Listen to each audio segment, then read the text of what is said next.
नंदुरबारसारख्या आदिवासी बहुल जिल्ह्यात आल्या आहेत, सकाळपासून फिरत आहात, उत्साह काय बघताय लोकांचा, काय वाटतं सगळे आस्पेक्ट बघून लोकांना? नाही, फारच कमालीचा उत्साह आहे. मला असं वाटतं की मला या निमित्ताने खरं तर संधी मिळाली आहे गावागावांमध्ये जाऊन कानाकोपऱ्यापर्यंत जाऊन लोकांना भेटण्याची, त्यांचं काम बघण्याची.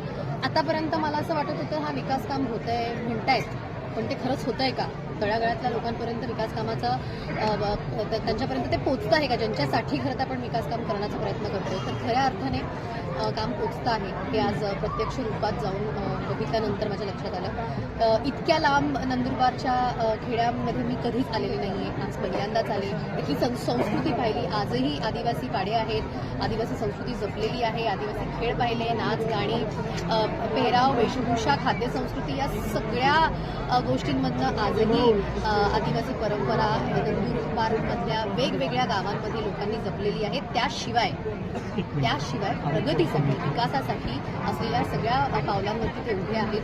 खरं तर डिजिटलायझेशनचं युग आहे. डिजिटलायझेशन शहरांमध्ये तर आपल्याला सगळीकडे बघायला मिळतो, पण गावांमध्ये देखील डिजिटलायझेशन पोहोचलेलं आहे. एकीकडे डिजिटल इंटरॅक्टिव्ह स्क्रीन्सही बघायला मिळतात आणि दुसरीकडे आदिवासी नृत्यही बघायला मिळतात. मला वाटतं हे जे समीकरण आहे ते खूप सुंदर आहे आणि ते आपल्या नंदुरबारसारख्या जिल्ह्यातल्या गावांमध्येच बघायला मिळतात. हे अशा प्रकारचे कुठल्याही गावाचा किंवा समाजाचा विकास हे एका अंगाने होत नाही. आपल्याला शासन, प्रशासन, सरकार, आमच्यासारखी लोक ज्यांचं म्हणणं ऐकायला दोन लोक येतात, जमतात, किंवा विविध क्षेत्रामध्ये काम करणारी लोक आणि समस्त गावकऱ्यांनी, समस्त समाजातल्या लोकांनी एकत्र येऊन जर का प्रगती आणि विकासाच्या पथावर काम केलं तरच विकास होईल. कुठल्या एका अंगाने ते होत नसतं. सगळ्यांनी एकत्र येऊन ते करावं आणि मला ते गेल्या 2 दिवसात प्रत्यक्ष जाणवलं आहे की एकत्र येऊन काम करणे, चळवळ जी असते, लोक चळवळ आणि लोकसहभाग, हे केवळ आता ग्रामीण भागामध्ये, गावांमध्ये आपल्याला बघायला मिळते.